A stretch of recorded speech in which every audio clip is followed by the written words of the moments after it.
Welcome to week 10 of the Book of Mormon. Now this week we'll be going over 4th Nephi and Mormon. A lot to cover and a lot of important history as we understand what's going on in the Book of Mormon. Now 4th Nephi is a 200-year period after the coming of the Savior, and we learn at this point really what it means once a group of people have a firm witness and understanding of who Jesus is.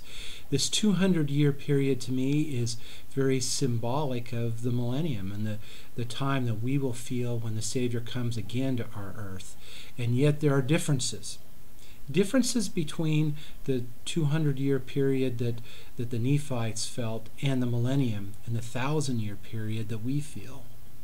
Although in both cases, the millennium and the time of the Book of Mormon, there will be a period of time after the righteousness in which wickedness occurs, we find in the Book of Mormon a little bit different type of situation. Now the Nephites were righteous for 200 years, but then as we read throughout 4th Nephi, I want you to pay particular attention to the things that occur that causes the Nephites to turn from the righteousness and become a wicked people again.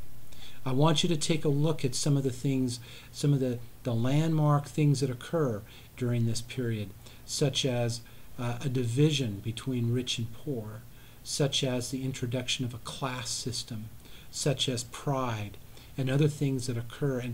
And as we think about what occurred that caused this period to change, we can reflect back on our lives and understand what causes us to go from a period of righteousness in our lives to a period in which the Spirit is not with us.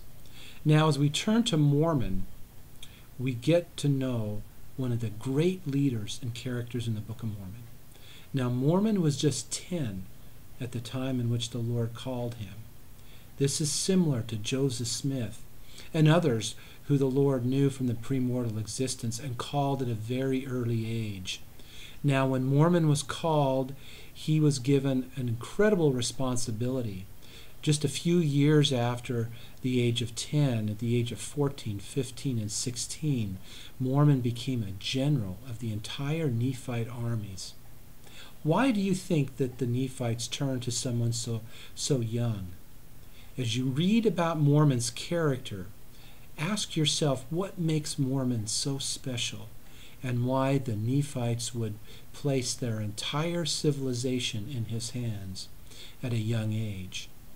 Now we learn also that Mormon, in the first couple of chapters of Mormon, was given an incredible responsibility to try and lead a people who were becoming more and more wicked. We understand the patience that the Lord has with these people, just like he has with us.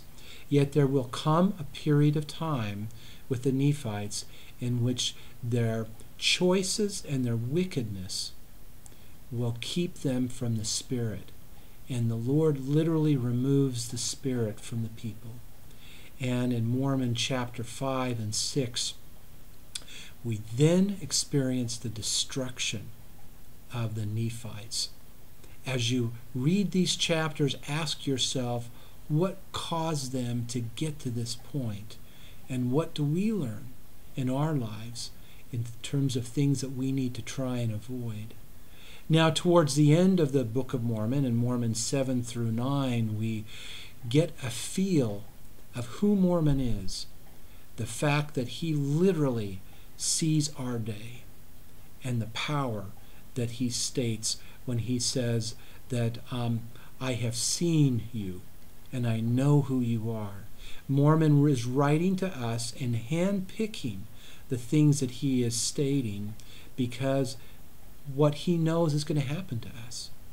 And so as you read Mormon, especially towards the end of the Book of Mormon, understand the power that Mormon has and the knowledge that he has, and why understanding him and listening to him is so important in our day.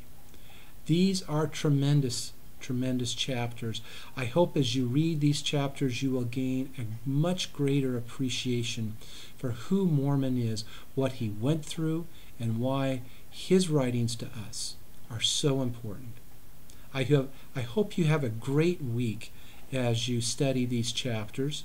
I hope you have a great Thanksgiving week. I will also, in an email to you, let you know that I'm going to try and reduce the workload this week.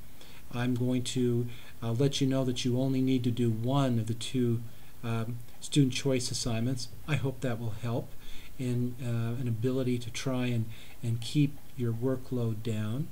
But at the same time, I would encourage you to be able to spend this time in reading and gaining a greater appreciation for Mormon.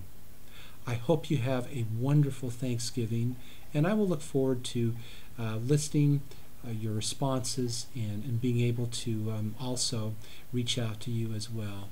Again, have a wonderful week.